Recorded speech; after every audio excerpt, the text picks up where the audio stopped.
لك دوما قريب.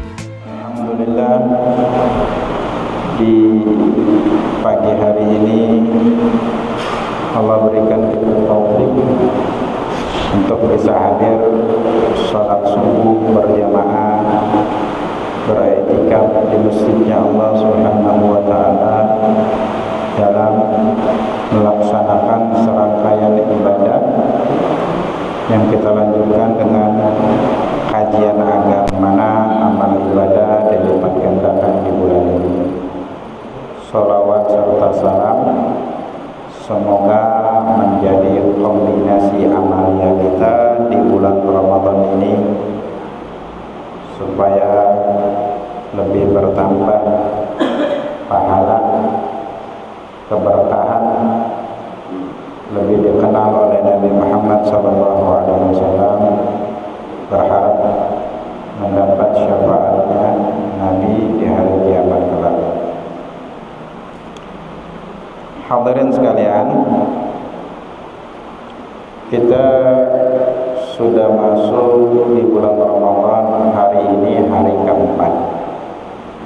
Kalau guru kami itu memberikan kajian Ramadan sering nanya, udah 4 kali di bulan Ramadan, udah berapa banyak Al-Quran yang sudah kalian khatamkan, udah berapa banyak salat sunnah yang telah kalian kerjakan, udah berapa banyak salawat yang kalian bacakan.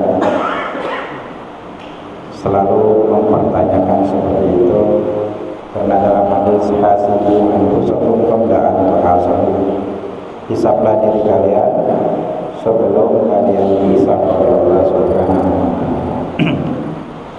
Dan ini adalah bentuk daripada ijabah doa yang kita dari bulan Rajab sudah berdoa, Allahumma barik lana fi Rajab wa Sya'ban wa ballighna Ramadan. Ya Allah, berkahilah kami di bulan Rajab, berkahi kami pula di bulan Sya'ban, dan sampaikan kami, yakni panjangkan umur kami sampai bertemu di bulan Ramadan. Alhamdulillah sampai kita di bulan Ramadan dalam keadaan sehat, dan bulan Ramadan adalah bulan tujuan. Kita juga pernah mengulas di kajian yang terakhir, minta diberkahi di bulan Rajab dan Sya'ban, artinya berkahi umur dan waktu kami dengan melaksanakan berbagai macam aktivitas ibadah.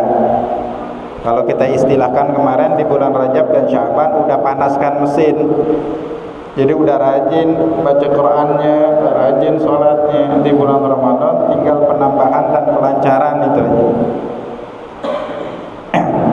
Dan juga kita jelaskan di bulan Rajab itu keutamaannya terletak di malam pertamanya, karena warid hadis yang menjelaskan di dalamnya.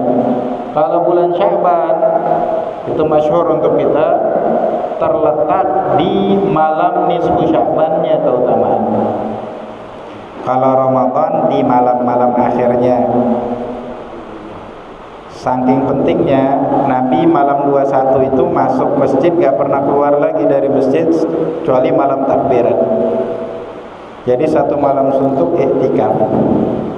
Jadi yang sering beriktikaf di 10 malam terakhir memang Nabi praktekkan sendiri, bukan sekedar Nabi anjurkan.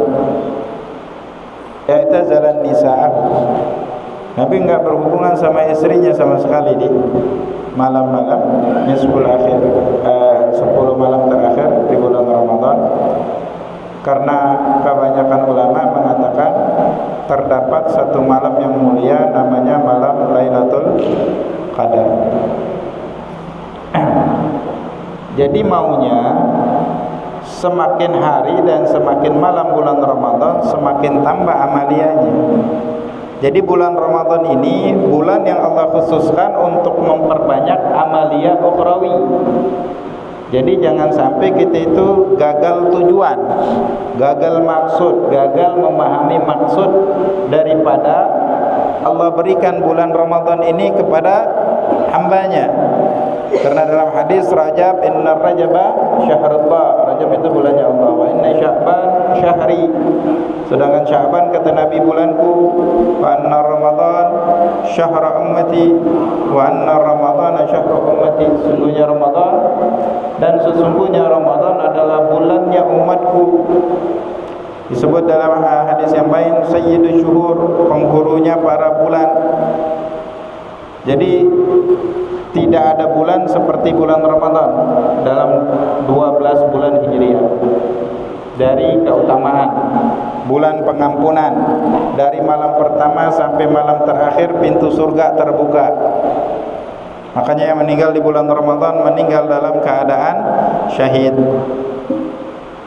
Syahid itu bukan langsung masuk surga, ada proses juga. Cuman ada hak keistimewaan yang Allah berikan, bukan bahasan ini. Kemudian syaitan dibelenggu. Cuman dari penjelasan ulama, tidak semua syaitan. Yang kebanyakan itu syaitan yang masih pangkatnya rendah, yang masih pasukan. Kalau yang punya bintang dia enggak ditangkap, enggak diikat. Dalilnya kata ulama, ketika perang Badar itu terjadi tanggal 17 Ramadan, iblis ikut serta di dalamnya. Kalau syaitan itu nama sifat, kalau nama makhluknya jin. Moyangnya iblis, nama makhluknya manusia, moyangnya Nabi Adam. Jadi jin itu jenis makhluknya, iblis nama moyangnya. Itu yang berseteru sama moyang kita Nabi Adam, yang menjadi musuh abadi. Karena janjinya ketika dilaknat oleh Allah di dalam Al-Quran, aku akan menyesatkan sebanyak mungkin anak Adam untuk masuk neraka, karena dia sudah dipastikan masuk neraka, dilaknat oleh Allah Subhanahu wa taala. Syaitan itu nama sifat. Dalam Quran, minasyayatinil jinni wal insi ajma'in.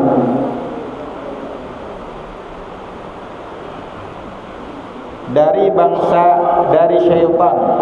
syaitan yang berasal dari bangsa jin dan bangsa manusia. Jadi manusia pun disifatin dengan syaitan. Karena syaitan bukan nama makhluk, akan tetapi nama sifat. Sifat yang jelek, yang merusak, yang suka mengganggu, itu namanya sifat syaitan. Baik.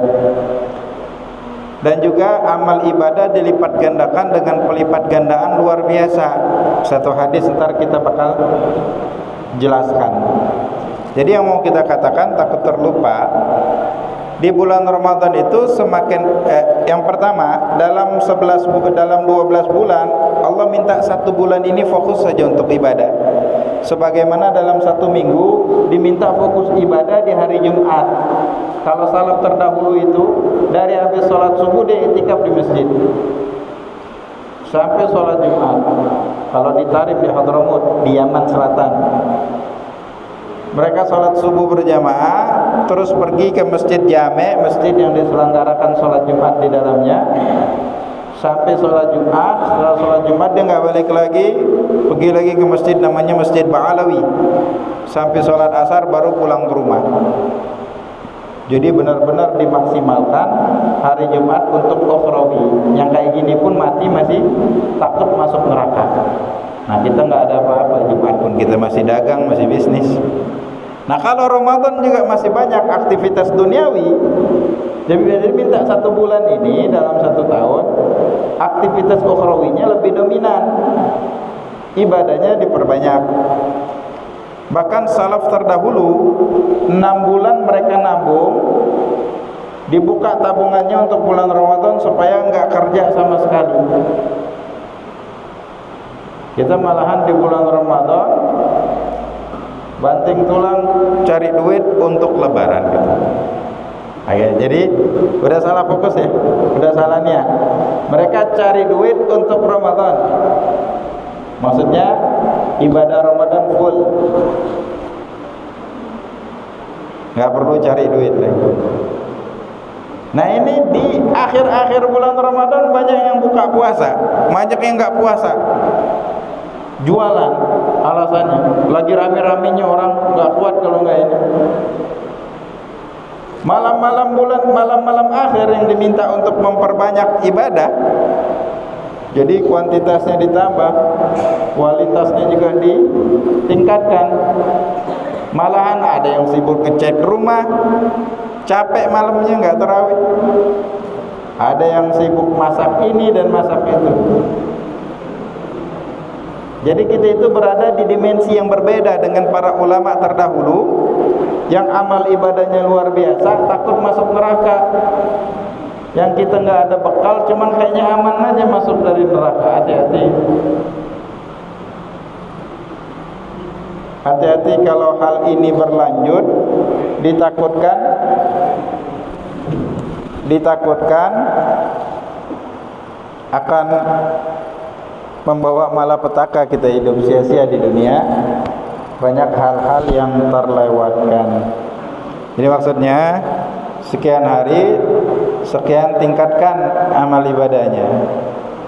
Jadi kalau perlu malam-malam akhir itu udah nggak usah lagi aktivitas duniawi. Seberapa dapat aja lah kalau jualan. Baik. Selanjutnya di bulan Ramadan ini bukan suatu ketika sebelum hari terakhir di bulan Sya'ban. Ada yang mengatakan tanggal 30 Sya'ban Nabi pernah berkhutbah. Diriwayatkan Imam dari Sayyidina Salman Al-Farisi. Dalam hadis disebutkan Ruwiya an Salman Al-Farisi radhiyallahu taala anhu qala. Diriwayatkan dari Sayyidina Salman Al-Farisi radhiyallahu taala anhu qala. Beliau berkata, khatabana Rasulullah sallallahu taala alaihi wasallam fi akhir yaumin min Sya'ban. Nabi berkhutbah kepada kami di hari terakhir daripada bulan Sya'ban.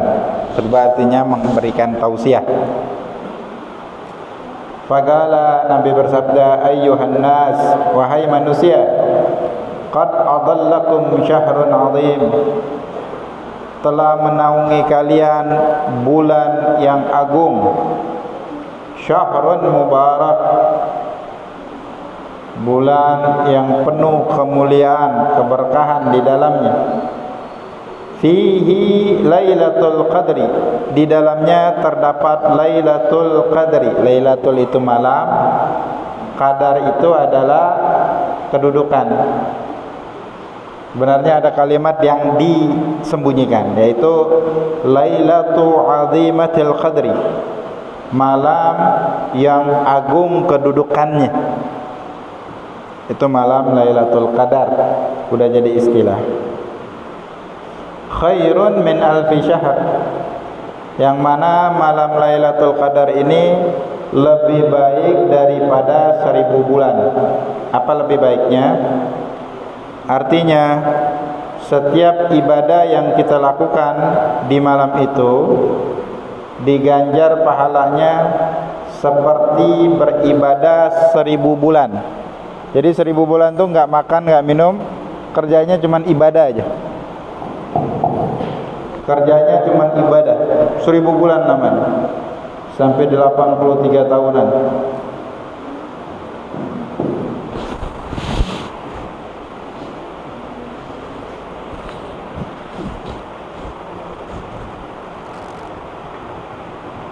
Jadi awal dan malam Lailatul Qadar ini cuman Allah berikan kepada umatnya Nabi Muhammad, gak pernah diberikan kepada umat yang terdahulu. Awalnya Nabi itu diceritakan bagaimana umat para Nabi terdahulu, mereka berjuang bersama Nabinya ribuan tahun, berjihad di jalannya Allah. Jadi Nabi memandang, ya Allah, umat-umat terdahulu mereka mempunyai umur yang panjang, mempunyai waktu dan kesempatan yang begitu banyak untuk menghimpun berbagai macam ibadah, bekal mereka untuk akhirat kelak. Bagaimana umatku bisa mengungguli umat-umat Nabi terdahulu, sedangkan engkau berikan kepada umatku umur yang pendek, begitu juga badan yang tidak sebesar badan umat-umat terdahulu. nggak akan bisa mereka mengunggulin umat terdahulu.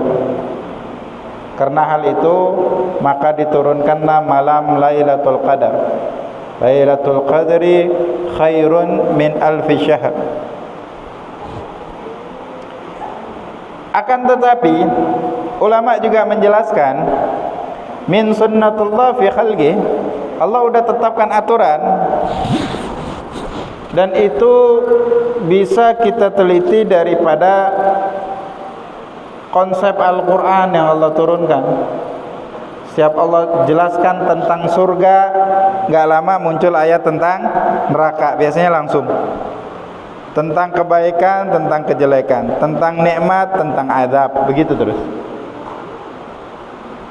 Begitu juga di malam Lailatul Qadar, orang yang melakukan ibadah maka seperti beribadah 83 tahun lamanya.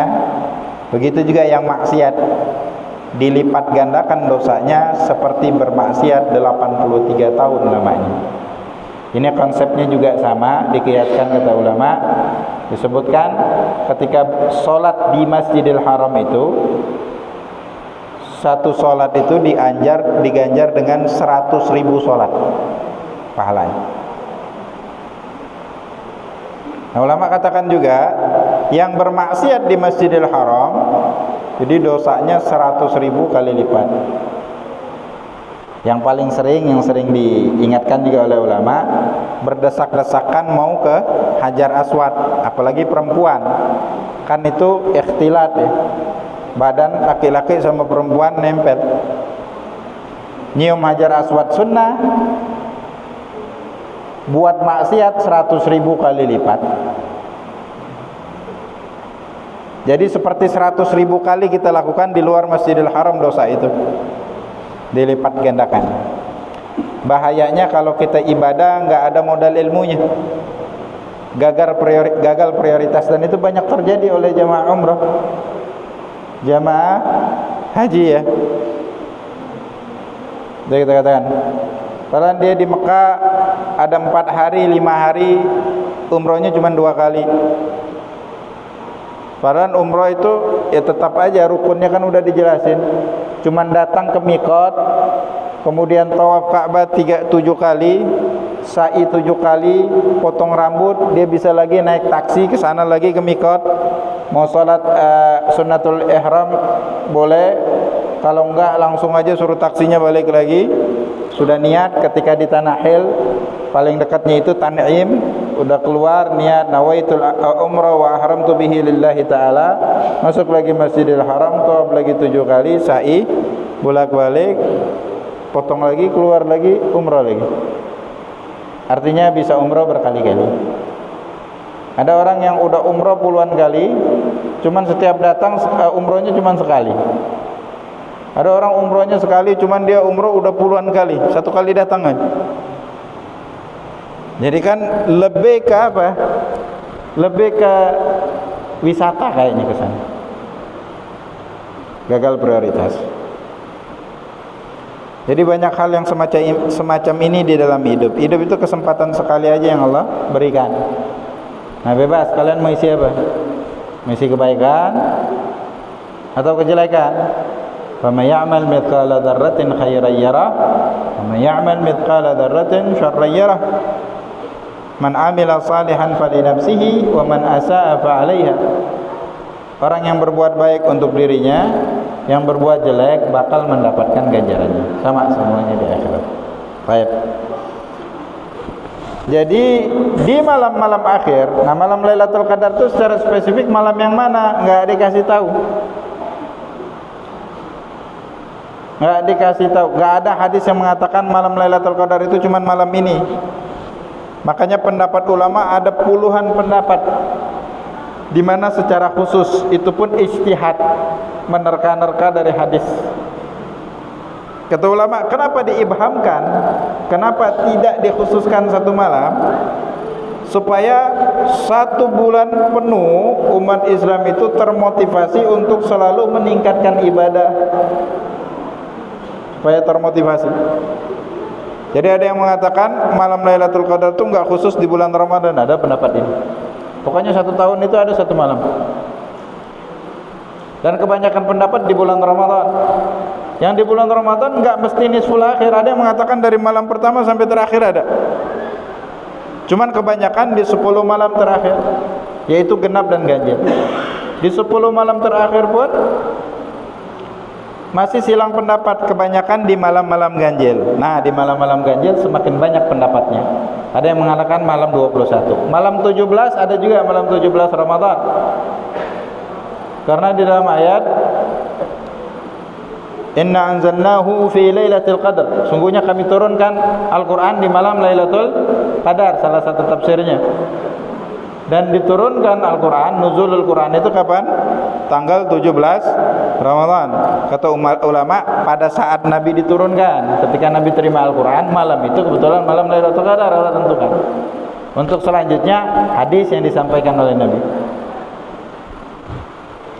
Jadi kata Nabi, carilah di 10 malam terakhir. Terus kata Nabi, carilah di malam-malam ganjilnya. Malam 21, 23, 25, 27, 29. Kemudian banyak nih riwayat hadis ini. Kemudian ada dalam satu riwayat malam 21 hilang, cuman malam 23. Ada satu riwayat hilang malam 23, 25, 27, 29. Ada yang tinggal 27 dan 29. Nah, kebanyakan ulama malam 27.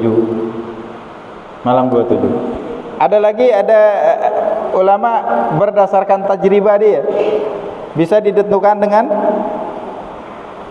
kapan masuknya awal Ramadan.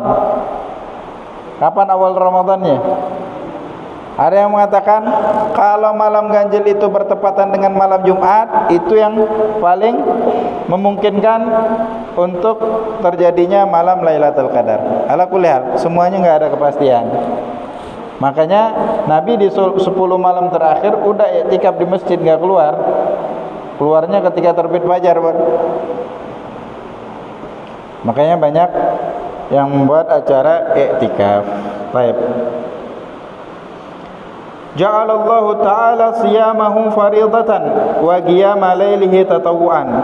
Allah jadikan berpuasa di bulan Ramadan hukumnya wajib. Ini lagi poin yang penting yang mau kita sampaikan. Yang prioritas di bulan Ramadan itu bukan tarawihnya, bukan baca Qur'annya, bukan sedekahnya. Akan tetapi yang wajib dan menjadi rukun Islam adalah berpuasa. Dalam hadis qudsi Allah Subhanahu wa taala berfirman, "Ma taqarraba ilayya 'abdi afdalu mimma aftaradtuhu alaih." Tidaklah seorang hamba mendekatkan diri kepadaku dari sesuatu yang paling afdal daripada melaksanakan apa yang aku wajibkan kepadanya. Jadi yang paling berhak untuk dijaga itu puasa. Jangan sampai gara-gara kerjaan dia tinggalin puasa. Ulama udah bahas itu. Boleh nggak karena ada kerjaan dan kalau dia puasa nggak sanggup kerja, boleh nggak dia nggak puasa? Hukumnya boleh dengan syarat. Yang pertama, pastikan pekerjaan ini nggak bisa ditangguhkan di luar bulan Ramadan. Kalau enggak, yang kedua, pastikan pekerjaan ini tidak bisa diundur di malam hari. Antar malam hari terawih aku nggak bisa, mendingan di siang aja. Siang nggak puasa, malam terawih. Ngejar yang sunnah, ninggalin yang wajib. Kayak orang sebagian, Pak Haji pakai peci naik motor, cuman celananya celana pendek, dengkulnya kelihatan. Aurat yang wajib ditutup dia nggak tutup, kepala nggak wajib ditutup dia tutup. Ini yang kita katakan orang gagal prioritas dalam hidup, gagal paham agama. Jadi yang wajib itu yang prioritas, itu yang harus kita dahulukan dan kita depankan dan kita utamakan. Itu makna artinya kita prioritaskan di dalam kehidupan. Jadi dijaga. Maka ulama mengatakan Yang sesuatu yang paling penting di dalam menyambut bulan suci Ramadan adalah, atau menyambut bulan suci Ramadan itu dengan mengkaji kembali fikih puasa. Jadi baca lagi kitabnya, baca lagi artikelnya, dengar lagi ceramahnya.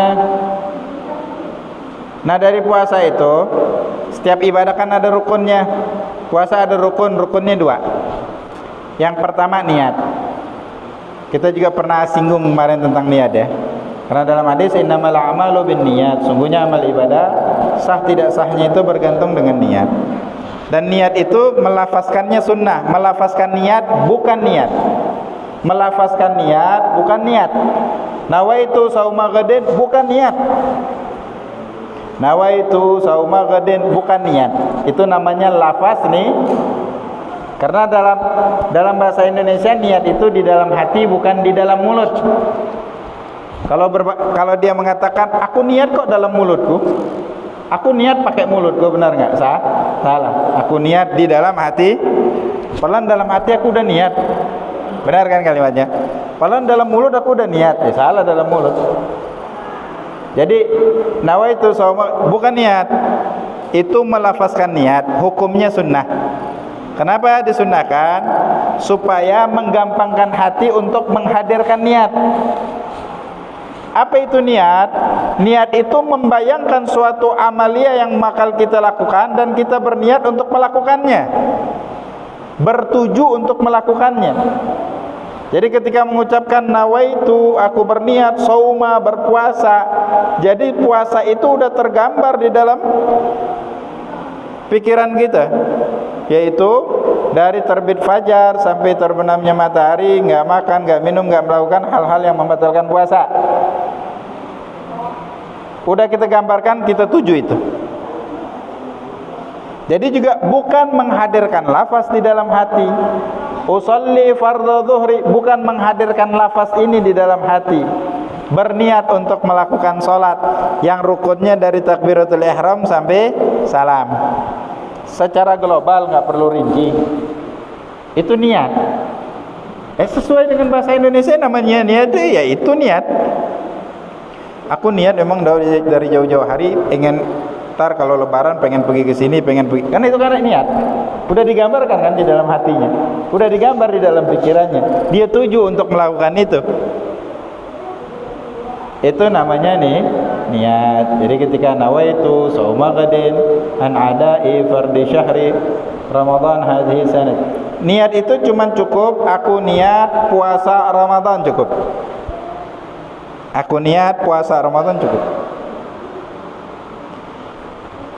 Nah, dalam hadis la siyama liman la yubayyitis shaum, tidak ada puasa yang sah yang tidak menginapkan niat di malam hari. Jadi dalam mazhab Imam Syafi'i, puasa wajib itu harus menghadirkan niatnya di malam hari, yaitu dari terbenamnya matahari sampai sebelum terbitnya fajar.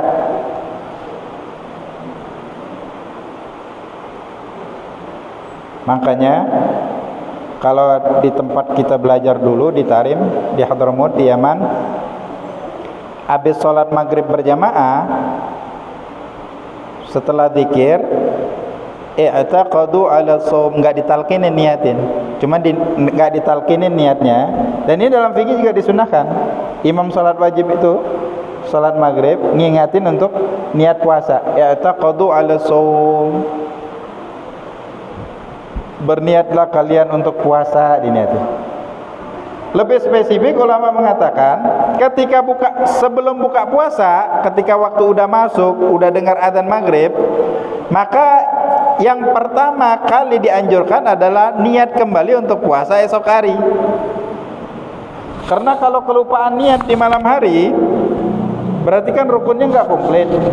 Besoknya masih nggak boleh makan, nggak minum, cuman nggak kehitung puasa, masih wajib qadha. Kenapa nggak boleh makan nggak minum? Karena keteledoran dia harus kayak orang puasa, nggak boleh makan minum di siang hari di bulan Ramadan. Kenapa? Ini dianggap taksir, kecerobohannya. Karena waktunya niat kan gampang banget. Aku niat puasa esok hari, aku niat puasa Ramadan esok hari. Cuman dihadirkan aja yang kayak gitu di dalam hati. Di dalam sholat pun bisa. Cuman lafasin, kalau lafasin di dalam sholat batal, dan lafaz bukan niat gitu ya katakan. Sunnah melafazkan niat itu sunnah. Cuman bukan niat, bukan. Yang niat itu yang di dalam hati. Ini kalau kita madrasah ibtidaiyah dulu kita belajar tentang niat ini. Ya. Ini menyegarkan aja sebenarnya. Hakikatnya niat. Kalau mau cari di kitab fikih, ulama bahas di bab wudu. Karena yang datang pembahasan niat pertama kali kan bab tohara itu pertama kali di dalam kitab fikih. Yang pertama kali yang wajib niat itu adalah wudu. Di sana dipretelin, dijelasin hal terkait tentang niat. Jadi ketika buka puasa langsung nawaitu shauma ghadin an ada'i fardhi syahri ramadan hadhihi sanati lillahi ta'ala. Oke, kita bahas tentang rukun ini. Cuman enggak apa-apa kita jelasin tentang sunnah sedikit. Sunnah buka dengan kurma. Ada yang lebih afdal dari kurma, namanya rutab. Rutab itu proses sebelum terjadinya tamar atau kurma. Jadi rutab itu air semua isinya. Kalau kurma udah mengering. Kalau nggak ada rutab baru kurma. Oke. Cuman lucunya sebagian orang ada kurma 3 biji di sini, ada air putih. Minum air putih dulu baru makan kurma. Percuma, nggak usah siapin kurma, nggak dapat pahalanya lagi udah. Di sunnah berbuka dengan kurma dulu, yang masuk kerongkongan itu kurma dulu. Ganjil sunnahnya 3, 5, 7, 9, 11, 23, 51, 101 biji. Terserah. Habis itu baru minum air putih. Kurma yang lembut itu namanya kurma sukari. Itu kurma juga, bukan rutab, bukan. Bukan rutab, itu bukan rutab. Cuman ya terserah yang mana aja yang enak. Yang nggak enak pun nggak apa-apa. Sunnahnya pakai kurma. Jadi kalau mau dapat pahala berbuka dengan kurma, jangan air putih dulu. Jadi urutannya begini: rutab, habis itu kurma. Kalau nggak ada kurma, air putih. Kalau nggak air putih, baru yang manis alami, buah-buahan yang alami manisnya, madu. Kemudian baru yang pemanis buatan minuman dan yang lain. Dari ada air putih, ada air teh. Oh, ini air teh ini manis, berbukalah dengan yang manis. Kenapa? Sering lihat iklan berbukalah dengan yang manis. Minum air teh dulu. Salah. Dengan air putih dulu sunnahnya. Karena dia dibawa ke rumah. Ini urutannya. Mungkin kita nggak pernah dengar. Baik. Doa juga. Doa itu sering dipertanyakan sebelum buka atau setelah buka. Kebanyakan bacanya sebelum buka ya. Doa makannya nggak dibaca malah. Sebelum makan itu doa makan. Apalagi ketika buka puasa. Di bulan Ramadan pahala dilipat gandakan. Baca bismillah, Allahumma barik lana fima razaqtana. Kadang sering bapak ibu ini pintarnya ketika ngajarin anaknya makan suruh baca doa. Dia makan nggak pernah baca doa aja. Nah, ini yang keliru. Doa itu afdalnya setelah berbuka. Karena isi doa itu sendiri, wa ala rizqika aftartu, dan dengan rezekimulah aku telah berbuka. Aftartu itu fi'il ma'di. Fi'il ma'di itu artinya telah selesai pekerjaannya di zaman yang lampau. Dan dengan rezekimulah aku telah berbuka. Cuman kata ulama nggak apa-apa mau dibaca sebelum makan atau sesudah makan. Cuman afdalnya sesuai lafaz setelah makan. Cuman kita katakan nggak salah. Cuman ya kurang tepat lagi. Tetap dapat pahala. Cuman yang prioritas loh. Ketika makan itu baca bismillah dan doa makan maksudnya. Dan Nabi makan korma, minum air putih, sholat. Makan korma, minum air putih, ada pempek, ada lenggang, ada risal. Minum air putih banyak. Kenapa? Buka bersama di masjid. Kalau habis sholat udah habis duluan ini, sebelum diambil orang kita makan dulu. Akhirnya apa? Ketika sholat gigi bolong, ada pempek sebelah sini, sini ada korma masih lengket. Habis sholat, congkel-congkelin ditelan, batal sholatnya, pastikan batal. Dipastikan dalam mazhab Imam Syafi'i sholatnya batal. Salah satu yang membatalkan sholat makan dan minum. Makan di dalam sholat itu lebih detail lagi daripada puasa. Kalau puasa makan satu piring dalam keadaan lupa itu nggak batal, ya. Cuman ketika diingetin, bukannya puasa, astagfirullah, yang di mulut itu dilepehkan. Jangan tanggunglah, belum minum satu paket lah, minum dulu, batal minumnya. Yang nelan yang di sininya batal. Jadi harus dikumur-kumur, harus dibuang semuanya. Jangan ada istilah tanggung, tanggungnya yang bikin batal, makannya sebelum enggak. Nah, di dalam sholat udah sampai bab sholat belum kajian fikihnya? Udah sampai bab sholat. 4 mazhab yang dibahas tuh. Oh, hebat.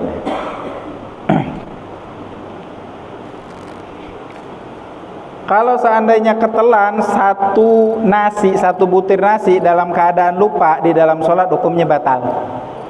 Yang nggak batal itu 1 biji wijen. Tahu wijen ya? 1 bijinya ketelan nggak sengaja, batal. Kalau kesengaja, batal. Nah, apa kabar kita tadi tuh? Habis buka puasa, sibuk patroli di gigi lidahnya. Cabutin satu-satu, telan. Satu-satu, telan. Pernah dengar nggak sebelum sholat itu disunahkan kumur-kumur kalau habis makan?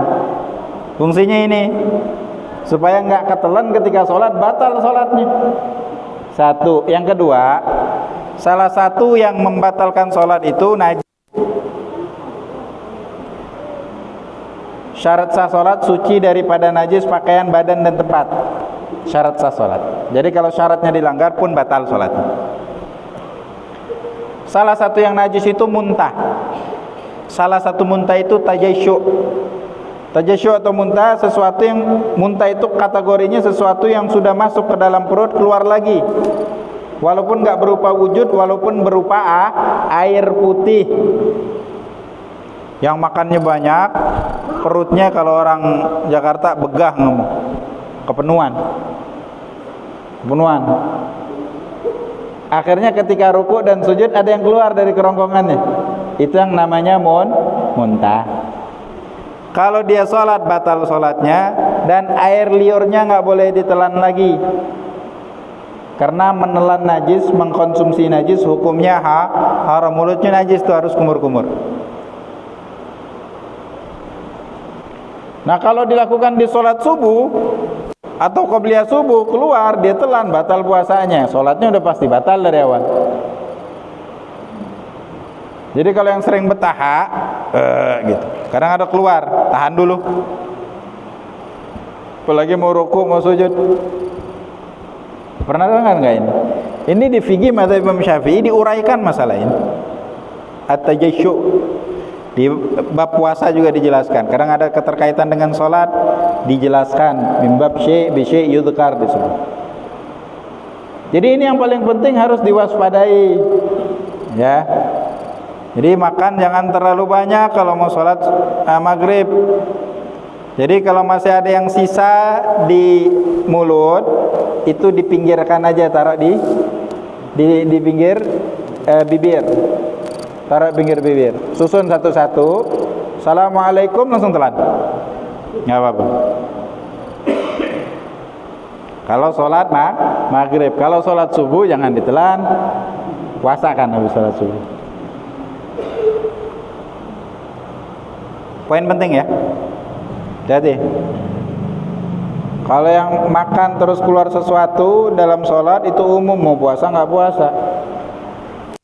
Jadi maghrib. Satu lagi, poin puasa itu benar-benar kita itu mempersedikit makanan, makan dikurangin. Makanya disebut dalam hadis sumu tasihhu, berpuasalah kalian maka kalian sehat. Semua kedokteran mengakuin itu. Dalam Quran, kulu washrabu wala tusrifu. Makanlah kalian, minumlah kalian, jangan berlebihan. Berlebihan ini yang buat penyakit. Jadi ada lemak berlebih di pembuluh darah, dia yang buat peredaran darah tidak lancar ke otak dan ke seluruh tubuh, hipertensi, kolesterol dan yang lain. Kata ulama, kalau lemak ini tidak disuplai lagi dengan makanan, dia akan dengan sendirinya hilang, terbuang melalui saluran pembuangan. Makanya seminggu sekali kita diminta puasa Senin ke Kamis. Terus ada puasa Ayyamul Bid, Ayyamul Sud, jadi sebulan itu bisa belasan kali. Nah di bulan Ramadan jangan sampai kita memindahkan jadwal makan. Biasanya di luar bulan Ramadan sehari 3 kali, di bulan Ramadan sehari 3 kali juga. Buka puasa makan, habis tarawih makan, sahur makan juga, porsinya sama.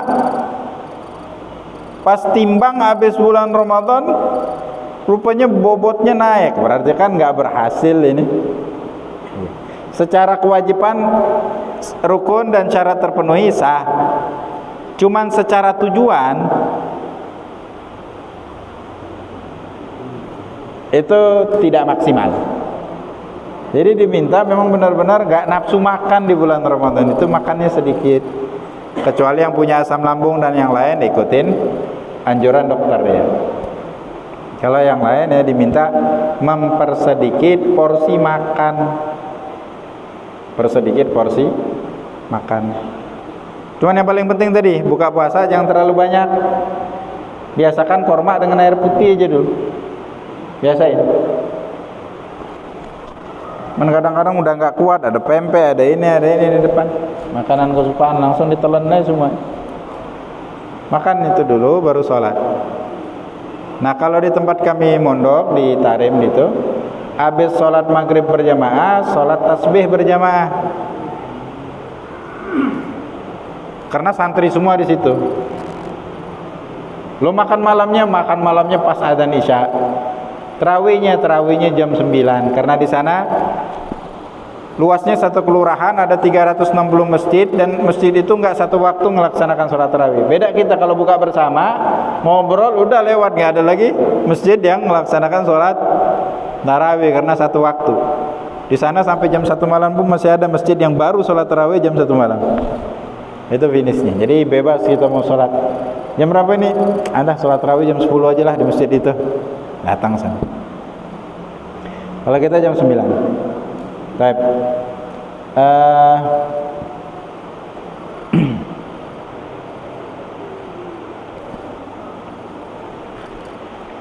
Kepanjangan ini ya. Ya kita tutup dengan itu aja ya, rukun puasa tadi. Tadi niat ya, puasa wajib harus di malam hari. Nah kalau mata Imam Malik cukup malam pertama itu niat untuk 1 bulan. Kalau kita enggak setiap malam. Ulama mata Imam Syafi'i pun menganjurkan untuk Syafi'iyah mentaklid di malam pertama aja. Malam pertama tadi niat untuk 1 bulan penuh. Aku niat puasa Ramadan 1 bulan penuh dalam hati kita aja. Jadi yang dihadirkan di dalam hati itu kan lafaz yang ada gambaran tadi, yang kita tuju lafaz tadi. Tidak perlu pakai bahasa Arab kalau dalam hati mah, karena hati kan nggak ada bahasa. Bahasa itu tercipta dengan suara dari lisan, itu kan bahasa. Kalau dalam hati nggak perlu lagi nawa, itu nggak perlu. Baik. Kemudian meninggalkan hal-hal yang membatalkan puasa. Di antara yang membatalkan puasa itu adalah masuknya sesuatu ke dalam salah satu dari 8 rongga. Yang pertama mulut, termasuk semprotan untuk yang sakit asma batal, karena ada sesuatu yang masuk. Merokok juga batal. Masalah imsak itu 10 menit sebelum adzan, artinya lampu kuning. Makan masih boleh, cuman kan kita tuh nggak pasti. Lihat jadwal imsakiyah itu. ada yang 5:59, 4:55, 4:56 subuhnya, ada yang 4:54. Gimana? Kita ihtiyat ambil yang paling kecilnya, berarti 4:54 di sini.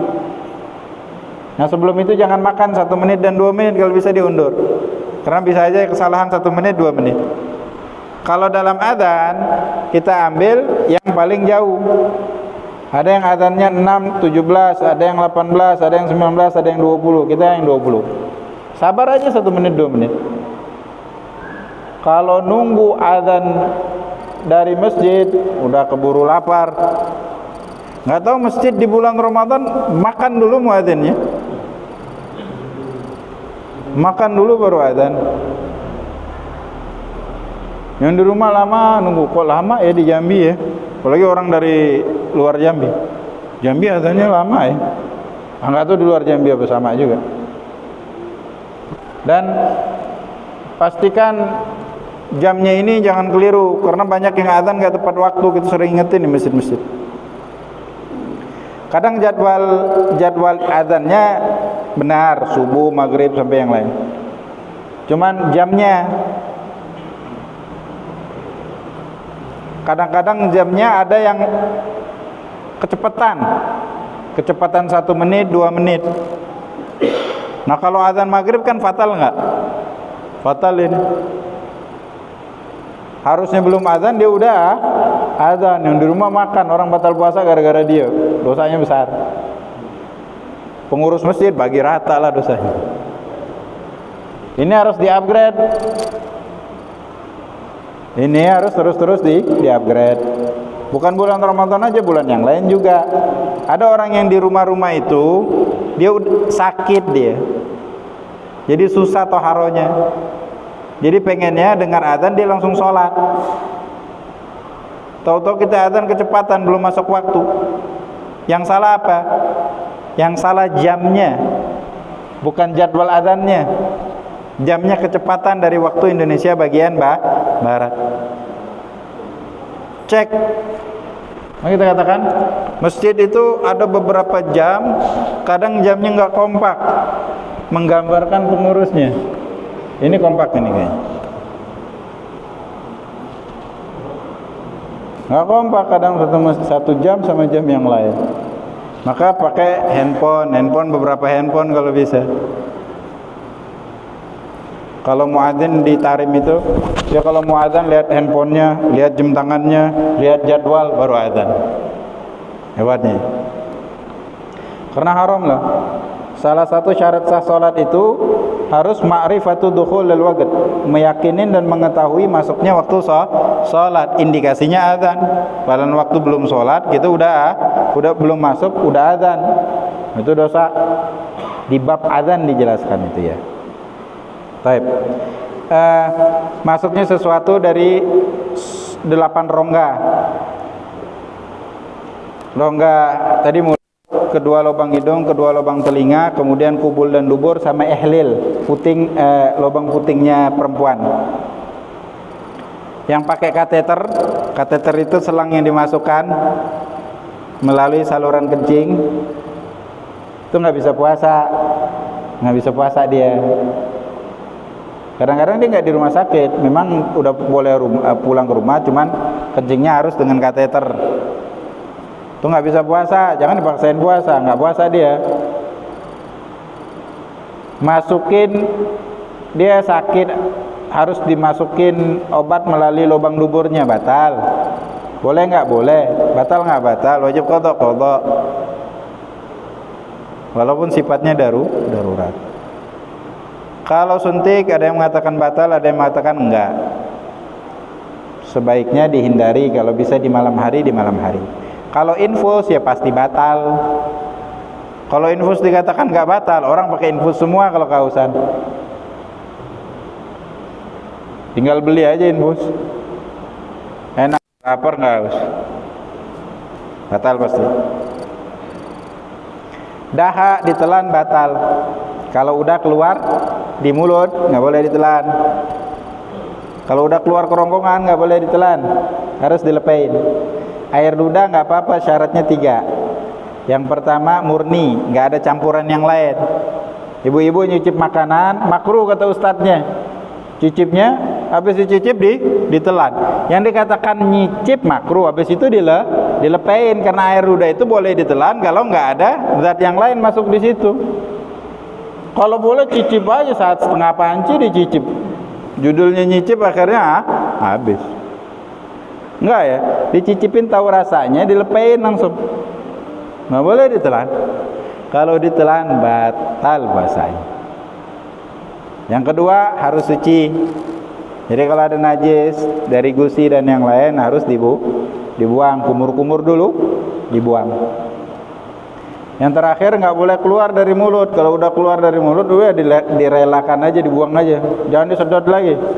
Batal. 3 syaratnya. Walaupun dikumpul sampai banyak ditelan, nggak apa. Ada lagi hal-hal yang membatalkan puasa dan hadis tadi masih panjang, waktunya udah mepet deh. Kita sudahin sampai di sini. Tadi penjelasan tentang salat tasbih. Baru pertama kali mau salat tasbih ini. Udah sering kali.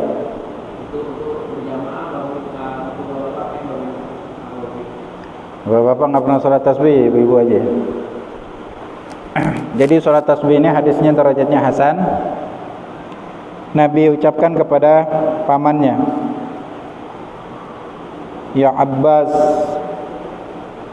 ya ammin Nabi, kata Nabi. Wahai Abbas, ya pamannya Nabi, hendaklah engkau salat tasbih sehari sekali, kalau tidak Jumat sekali, kalau bahasa hadis, bukan seminggu sekali.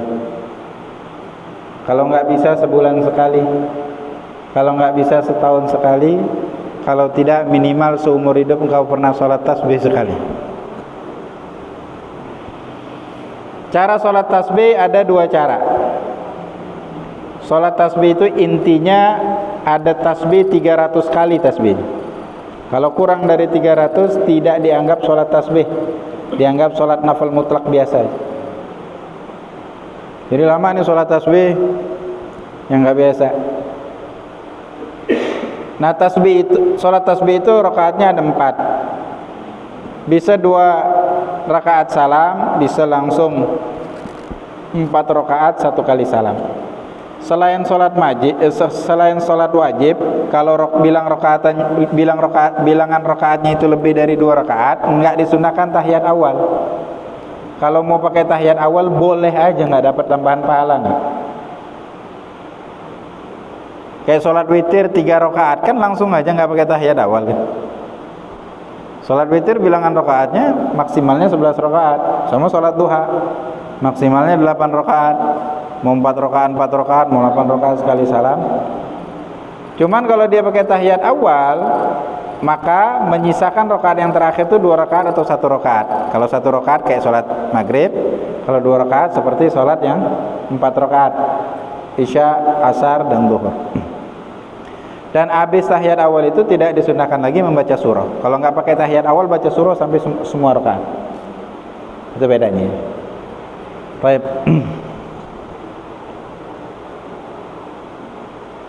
Nah kemudian di setiap rakaat itu baca 75 tasbih. Ada 2 cara. Yang pertama 15 kali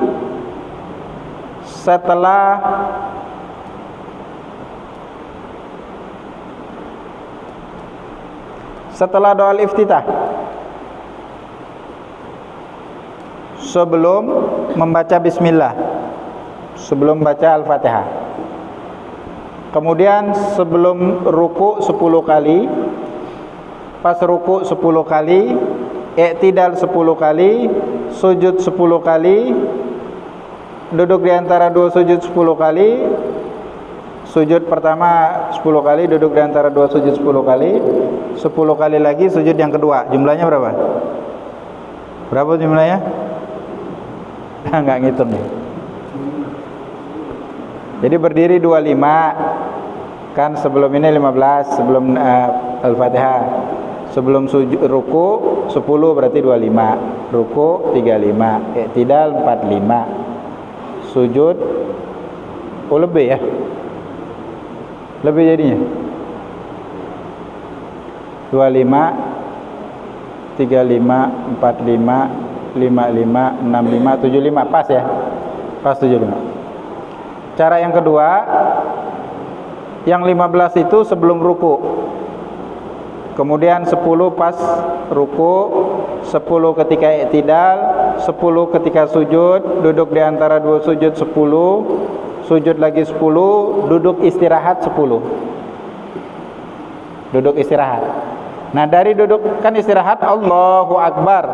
Pas bangkit dari duduk istirahat tuh imamnya enggak Allahu Akbar lagi, diam aja sampai ke atas. Jadi jangan heran karena takbir cuma satu kali. Dan dia disela karena dia harus baca tasbih 10 kali kan agak lama.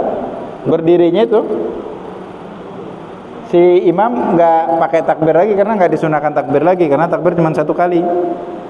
Nah, nggak tahu kalau ada imamnya yang 2 kali takbir.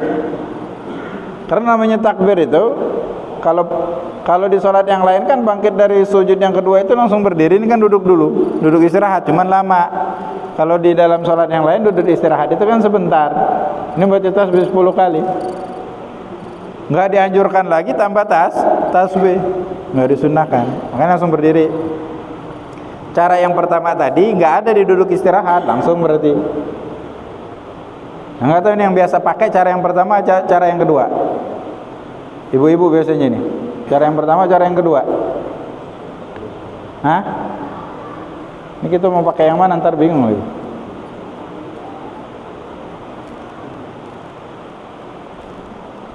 Cara yang pertama apa yang kedua ini? Nggak ada yang jawab. Yang kedua. Jadi di duduk istirahat itu ya.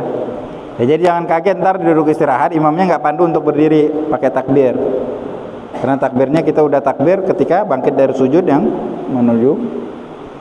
Nah, biasanya 2 rakaat salam atau 4 rakaat langsung. Mana yang biasanya nih?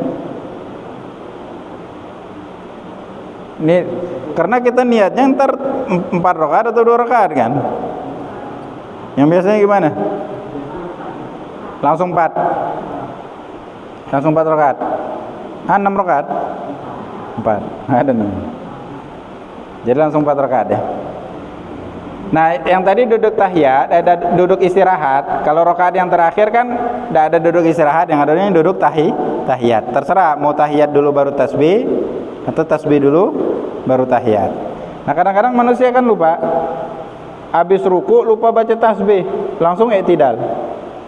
Gimana? Tasbihnya itu ntar dihimpun di rukun yang selanjutnya. Cuman nggak boleh di i'tidal sama duduk di antara 2 sujud karena ini rukun pendek, nggak boleh dipanjangkan. Jadi kalau lupa ketika berdiri, tasbihnya bacanya di ruku. Harusnya 10 kali tambah 15 jadi 25 kali. Atau di sujud ntar. Boleh. Jadi di situ ditambahnya. Karena sholat tasbih ini harus tasbihnya itu sebanyak 300 kali. Nggak boleh kurang. Kalau kurang mungkin. Tasbihnya gimana? Subhanallah, alhamdulillah, wa la ilaha illallah, wallahu akbar. Ketika tasbih ruku dan sujud tetap dibaca tasbih ruku dan sujud. Subhana rabbiyal azim wa bihamdi. Enggak baca ya enggak apa-apa. Cuman tetap sunnah dibaca karena itu kan zikir yang sunnah semua. Jadi tasbih ruku dan sujud itu karena ruku udah 3 tasbihnya, tambah aja lah 3 lagi, 7 lagi enggak. Ya enggak apa-apa juga kalau mau model kayak gitu karena tasbih cuma subhanallah, akan tetapi warid dimintanya subhanallah alhamdulillah wala ilaha illallah wallahu akbar. Satu lagi yang penting, salat tasbih itu terkategori nafil mutlak. Dia nggak boleh dikerjakan di 5 waktu yang diharamkan, setelah salat subuh sampai terbitnya fajar, sampai terbitnya matahari sampai naik seukuran tombak, yaitu sampai masuknya waktu sholat duha. Sholat duha itu masuk waktunya 16 menit setelah isyraq. Ada yang mengatakan 20 menit setelah isyraq. Isyraq itu syuruk itu terbitnya matahari. Sekarang 6.05 ya, jam 6:05 terbit matahari. Sekarang udah 6.22, berarti udah 16 menit 17 menit lah berlalu. udah masuk waktu duha. Baik, itu aja mungkin. Ada tanya jawab? Atau ada sarapan? Nah. Usul di mana kalau sholat tasbih itu imamnya membelahkan sampai waktu dulu. Apa?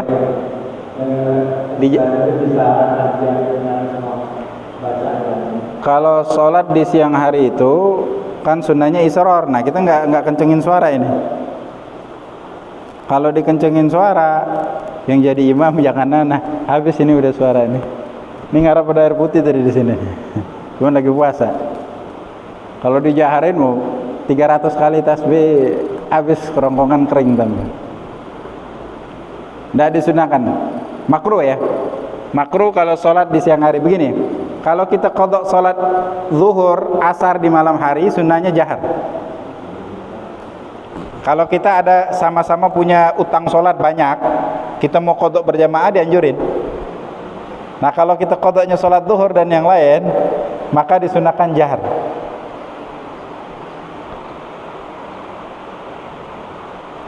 Kalau kita qadha sholat tarawih itu sunnah diqadha. Semua sholat yang mempunyai waktu zawatul waqt, sholat sunnah diqadha. Sholat tarawih di siang hari enggak disunahin jahar. Qadha maksudnya ya. Qadha sholat tarawih bisa diqadha bos. Di luar Ramadan bisa diqadha, bisa. Sholat Idul Fitri, Idul Adha kita pernah tinggalin, kita mau qadha sekarang. Memang dia waktunya sekarang ya, siang. Kalau kita qadha di enggak. Kalau sholat Idul Fitri, Idul Adha itu pengecualian. Dia di waktu sunnah untuk isror, cuman dia jahar. Idul Fitri, Idul Adha sama sholat Jumat. Itu pengecualian. Ketika di qadha pun dia tetap jahar. Kalau sholat lain isror. Kita sholat subuh, qadha ketiduran bangun jam 7, disunahkan nggak disunahkan jahar, disunahkan israr. Jadi makruh. Makanya ya ingat-ingat tadi ya, tasbih. Jadi imamnya nggak baca Fatihahnya, nggak dikencengin. Jadi kita kayak sholat zuhur jadinya. Jadinya kayak sholat zuhur, cuman dipandu dengan takbir. Ada lagi?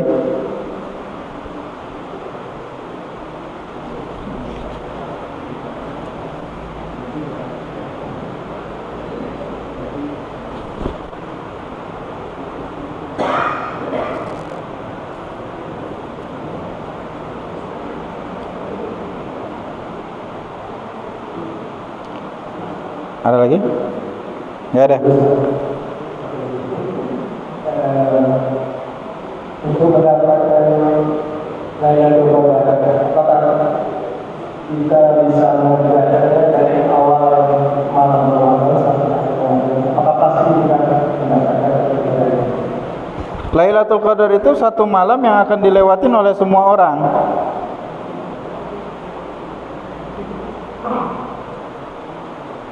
Bukan harus tahu tanda-tandanya dulu. Ini malam Lailatul Qadar ibadah baru dapat. Enggak juga. Berarti orang-orang tertentu aja yang bisa mendapat malam Lailatul Qadar. Semuanya dapat Lailatul Qadar. Cuman ada yang dapat lagi maksiat, ada yang lagi ibadah, ada yang lagi nggak ngapa-ngapain.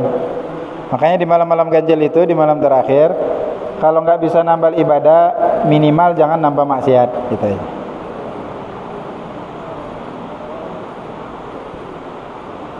Cukup ya. والله سبحانه وتعالى أعلم. الحمد لله رب العالمين. اللهم صل وسلم على سيدنا محمد وعلى آل سيدنا محمد. اللهم اصلح ذات بيننا وألف بين قلوبنا واهدنا سبل السلام ونجنا من الظلمات إلى النور وجنبنا الفواحش ما ظهر منها وما بطن. اللهم بارك لنا في أسماعنا وأبصارنا وقلوبنا وأزواجنا وذرياتنا وتب علينا إنك أنت التواب الرحيم واجعلنا شاكرين لنعمتك مضنين بها قابلين لها وأتم علينا. صلى الله تعالى على سيدنا محمد النبي الأمي وعلى آله وصحبه وسلم. الحمد لله رب العالمين. السلام عليكم ورحمة الله وبركاته.